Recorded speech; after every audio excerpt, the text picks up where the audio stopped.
Hello student, हमारा chapter चल रहा है ह्यूमन रिप्रोडक्शन, जिसमें हमने स्पर्म के स्ट्रक्चर के बारे में जाना था, स्पर्मेटोजेनेसिस के बारे में जाना था और आज हम oogenesis के बारे में पढ़ेंगे। oogenesis यानी कि अंड जनन, यानी कि जो अंड है ओवम के फॉर्मेशन की जो प्रोसेस है उसे हम कहते हैं oogenesis।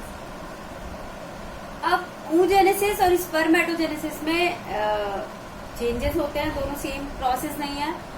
oogenesis की प्रोसेस फीमेल के अंदर होती है और स्पर्मेटोजेनेसिस की मेल के अंदर। और भी कुछ चेंजेस होते हैं, जैसे कि जो oogenesis की प्रोसेस है वो एम्ब्रियोलॉजिकल स्टेज में ही स्टार्ट हो जाती है। जो फीमेल एम्ब्रियो होता है उसके अंदर जब वो एम्ब्रियो की फॉर्म में होता है तभी oogenesis की प्रोसेस स्टार्ट हो जाती है। और बर्थ के समय जो फीमेल बेबी होता है उसके अंदर 2 मिलियन प्राइमरी फॉलिकल होते हैं। कितने? 2 मिलियन। और बर्थ के बाद ये प्रोसेस रुक जाती है और ये दोबारा से शुरू होती है प्यूबर्टी की एज में। जब बच्चा जो है, जो लड़की जो है 12-13 साल की होती है, उस समय ये प्रोसेस दोबारा स्टार्ट हो जाती है। बर्थ के टाइम कितने प्राइमरी फॉलिकल हैं? 2 मिलियन। और बर्थ से लेकर प्यूबर्टी तक इनका जो नंबर है वो धीरे धीरे कम होता रहता है। और प्यूबर्टी पर ये कितने होते हैं? लगभग 60 से 80 हजार। तो ओवरी के अंदर 60 से 80 हजार प्राइमरी फॉलिकल प्यूबर्टी की एज में एक लड़की के अंदर होते हैं। और लगभग 500 प्राइमरी फॉलिकल में से केवल एक ही फॉलिकल ग्राफियन फॉलिकल के अंदर चेंज होता है और ओवम की फॉर्मेशन करता है। तो अब ये प्रोसेस भी हमारी 3 स्टेप में ही पूरी होती है। जैसे हमारी स्पर्मेटोजेनेसिस की प्रोसेस होती है, पहला phase multiplication phase. Multiplication phase में कौन सा डिवीजन होता है? माइटोसिस होता है, समसूत्री विभाजन होता है। जो ओवरी की जर्म सेल्स होती हैं, ओवरी की जो दीवार होती है जर्म सेल से मिलकर बनती है और वो जो जर्म सेल्स हैं वो लगातार डिवाइड होती रहती हैं। किसके द्वारा? माइटोसिस के द्वारा, समसूत्री विभाजन के द्वारा, जिससे डिप्लॉइड स्ट्रक्चर बनती है जिन्हें हम कहते हैं oogonia। डिप्लॉइड यानी कि द्विगुणित। जो जर्म सेल है उनके अंदर क्रोमोसोम का नंबर कितना है? 2n है, द्विगुणित है वो। तो डिवीजन कौन से डिवीजन से डिवाइड हो रही है? ये समसूत्री विभाजन से। तो जो नई सेल बनेंगी वो भी कैसी बनेंगी? डिप्लॉइड ही बनेंगी। और ये जो सेल है इनको नाम दिया गया है oogonia। जो जर्म सेल है समसूत्री विभाजन के द्वारा डिवाइड होती रहती है और क्या बनाती है? oogonia बनाती है। ये प्रोसेस जो है मैच्योरेशन की, ये स्टार्ट हो जाती है मल्टीप्लीकेशन जो है, मल्टीप्लीकेशन यानी कि गुणन प्रावस्था। तो ये प्रोसेस स्टार्ट हो जाती है एम्ब्रियोलॉजिकल स्टेज में और वहीं पर ये कंप्लीट भी हो जाती है। यानी जो गुणन प्रावस्था है, oogonia है, वो कहाँ बन जाते हैं? हमारे एम्ब्रियो के अंदर ही बन जाते हैं। उसके बाद नेक्स्ट स्टेज आती है ग्रोथ फेज। जो ग्रोथ फेज होती है, ग्रोथ फेज के अंदर क्या होता है? केवल ग्रोथ होती है, कोई डिवीजन नहीं होता। स्पर्मेटोजेनेसिस में भी थी ग्रोथ, लेकिन जो स्पर्मेटोजेनेसिस की ग्रोथ थी और जो oogenesis की ग्रोथ है, दोनों में बहुत अंतर है। स्पर्मेटोजेनेसिस में केवल साइज बड़ा होता है सेल का, लेकिन oogenesis के अंदर इस समय साइज काफी बड़ा हो जाता है। oogonia का साइज काफी बड़ा हो जाता है। इसके अंदर न्यूट्रिएंट एक्यूमुलेट हो जाते हैं, योग की फॉर्मेशन हो जाती है। योग बनने का फायदा, योग ही प्रोवाइड करेगा न्यूट्रिएंट। जो एम्ब्रियो होगा, ग्रोइंग एम्ब्रियो, जाइगोटिक डिवीजन होंगे, उस सब के लिए जो न्यूट्रिशन है वो किससे मिलेगा? योग से मिलेगा। तो यहाँ जो ग्रोथ फेज है यानी कि जो वृद्धि प्रावस्था है उसके अंदर वाइटेलोजेनेसिस होता है, यानी कि योग की फॉर्मेशन होती है। ह्यूमंस के एग के अंदर बहुत कम योग होता है, लेकिन जो हमारी बर्ड्स हैं और इंसेक्ट्स हैं जिनके अंदर एम्ब्रियो का फॉर्मेशन एग के अंदर ही होता है, मदर की बॉडी के बाहर होता है, उनके अंदर जो योग है वो ज्यादा मात्रा में होता है उनके एग के अंदर।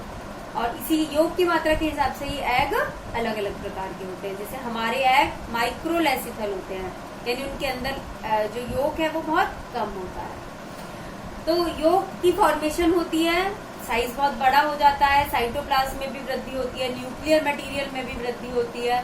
और ह्यूमन बींग्स के अंदर oogonia के साइज से लगभग 200 गुना बड़ा हो जाता है प्राइमरी oocyte का साइज। यानी मल्टीप्लिकेशन फेज के बाद, गुणन प्रावस्था के बाद oogonia बने, और oogonia ग्रोथ फेज के बाद चेंज हो गए प्राइमरी oocyte के अंदर। और जो प्राइमरी oocyte है उनका साइज oogonia से 200 गुना तक बड़ा होता है। तो प्राइमरी oocyte यानी कि प्राथमिक oocyte। तो यहाँ तक हमारे 2 डिवीजन हो गए। और ग्रोथ फेज भी कहाँ होती है? ग्रोथ फेज भी हमारी एम्ब्रियोलॉजिकल स्टेज के अंदर ही हो जाती है।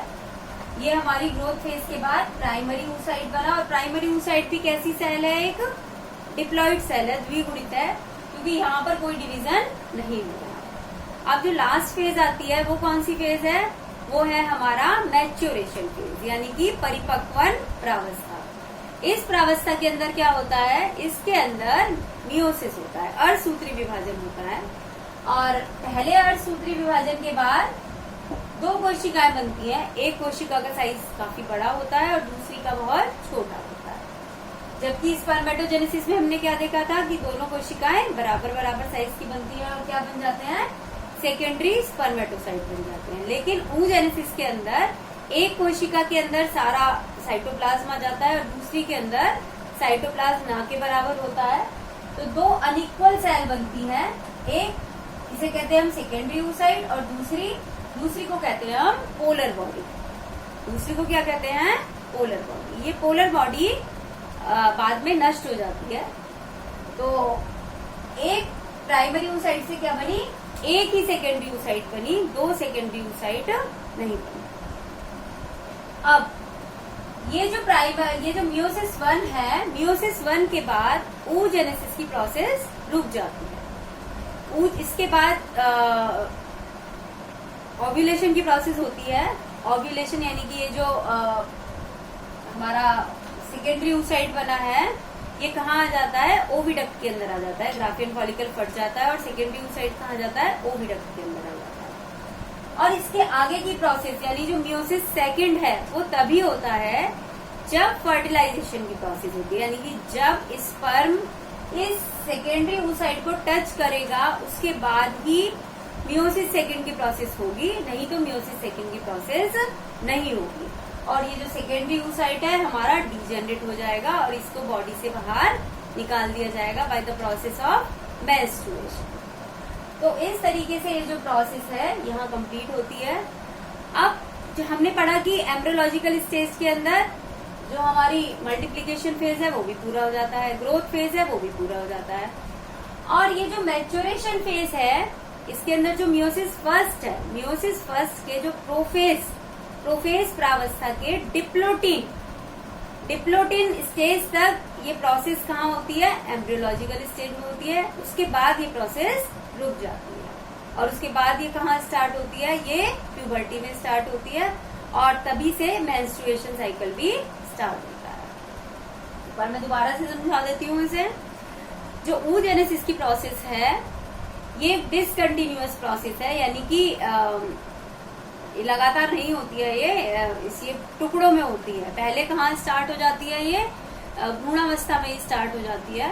और जब जो फीमेल चाइल्ड पैदा होता है तो उसके अंदर 2 मिलियन प्राइमरी फॉलिकल होते हैं। अब ये जो प्राइमरी फॉलिकल है धीरे धीरे इनकी संख्या कम होने लगती है और जब जो फीमेल है वो पहुंचती है प्यूबर्टी की एज में, यौवन आरंभ में, उस समय उसके अंदर लगभग 60 से 80 हजार प्राइमरी फॉलिकल होते हैं। अब उसके अंदर ये प्रोसेस दोबारा से स्टार्ट हो जाती है। अब एम्ब्रियोलॉजिकल स्टेज में कहाँ तक प्रोसेस होती है? जो मल्टीप्लिकेशन फेज है वो भी एम्ब्रियोलॉजिकल स्टेज में हो जाता है, जो ग्रोथ फेज है वो भी एम्ब्रियोलॉजिकल स्टेज में हो जाता है, और जो मैच्योरेशन फेज है उसमें 2 पार्ट है मैच्योरेशन फेज के, मियोसिस 1 एंड मियोसिस 2। तो मियोसिस 1 के प्रोफेज की डिप्लोटिन जो अवस्था होती है, प्रोफेज जो प्रावस्था है मियोसिस 1 की, वो लेप्टोटेन, जाइगोटेन, डिप्लोटेन, बहुत सारी स्टेजेस में डिवाइड है, 5 स्टेजेस में। तो जो डिप्लोटिन स्टेज है वहां तक ये होती है और उसके बाद रुक जाती है। तो एम्ब्रियोलॉजिकल स्टेज में कहाँ तक की स्टेज हो गई?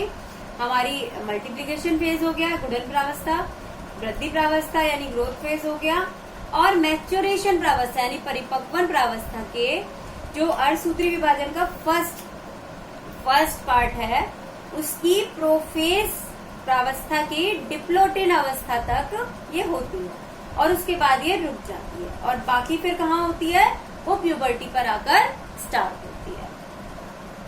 तो इस तरीके से ये हमारी oogenesis की प्रोसेस होती है। तो हमने यहाँ क्या देखा कि एक oogonia से केवल एक ही ooted बना, एक oogonia से केवल एक ही ooted बना।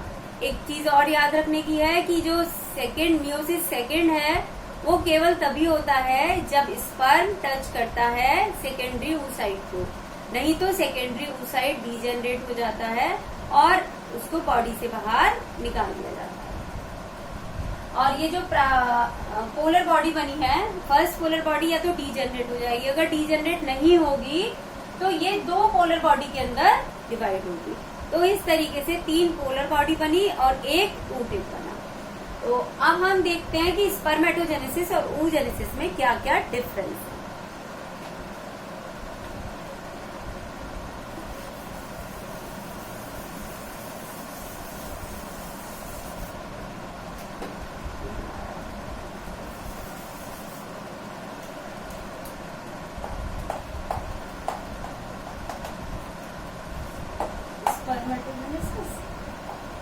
और ये देखो जो स्पर्मेटोजेनेसिस की प्रोसेस है वो कहाँ होती क्या है। स्पर्मेटोजेनेसिस की प्रोसेस, स्पर्म का formation is known as spermatogenesis, formation of sperm. शुक्राणु का जो निर्माण होता है उस क्रिया को कहते हैं हम स्पर्मेटोजेनेसिस। और ओवम का जो निर्माण होता है, एग का, अंडे का जो निर्माण होता है, उस क्रिया को हम कहते हैं oogenesis। या हम कह सकते हैं कि नर युग्मक के निर्माण को कहते हैं स्पर्मेटोजेनेसिस और मादा युग्मक के निर्माण को कहते हैं oogenesis। दूसरा, ये जो प्रोसेस है स्पर्मेटोजेनेसिस की, ये टेस्टिस के अंदर होती है, वृषण के अंदर होती है, जबकि oogenesis की प्रोसेस कहाँ होती है, ओवरी के अंदर होती है। लेकिन एक चीज और, पूरी की पूरी oogenesis की प्रोसेस ओवरी में नहीं होती है, उसका कुछ पार्ट ओविडक्ट के अंदर भी होता है।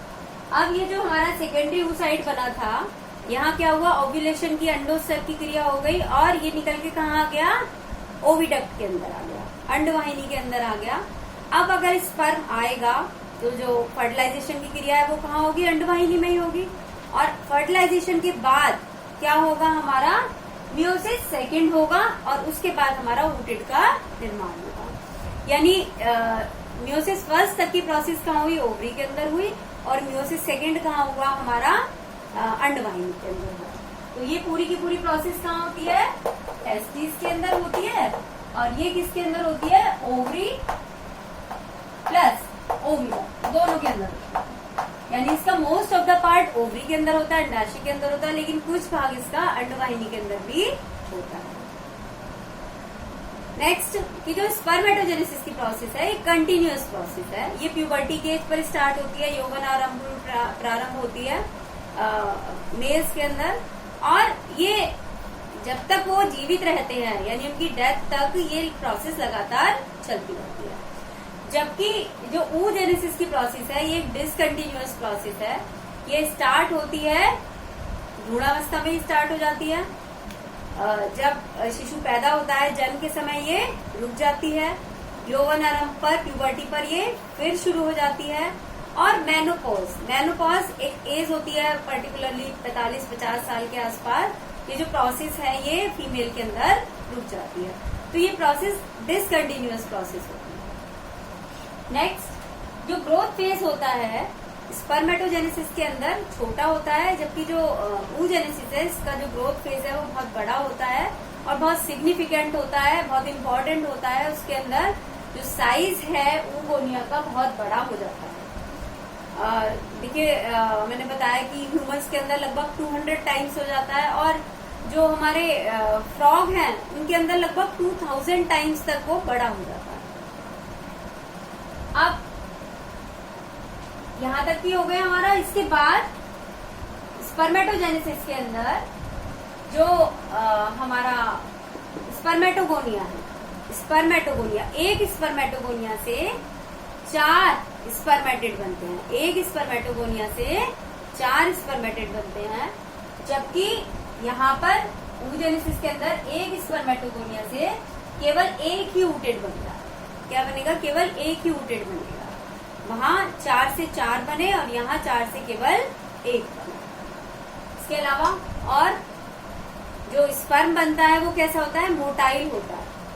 कैसा होता है? मोटाइल हो सकता है। और इसके स्पर्मेटोजेनेसिस में एक स्पेशल प्रोसेस भी होती है स्पर्मियोजेनेसिस की। जो स्पर्मेटिड है वो किसके अंदर चेंज होता है? स्पर्म के अंदर चेंज होता है, क्योंकि oogenesis के अंदर ऐसी कोई प्रोसेस नहीं होती है। oogenesis के अंदर केवल क्या बनता है? एक ooted बनता है एक oogonia से, और वो कैसा होता है? वो नॉन मोटाइल होता है। तो इस तरीके से ये कुछ चेंजेस हैं जो हमने देखे oogenesis में और स्पर्मेटोजेनेसिस में। तो आपको टॉपिक क्लियर हो गया होगा। कहीं कोई डाउट है तो आप कमेंट बॉक्स में डाल सकते हैं। और आपको वीडियो पसंद आया होगा, वीडियो देखकर उसे लाइक कीजिए, शेयर कीजिए और चैनल को सब्सक्राइब जरूर कीजिए। Thank you and happy.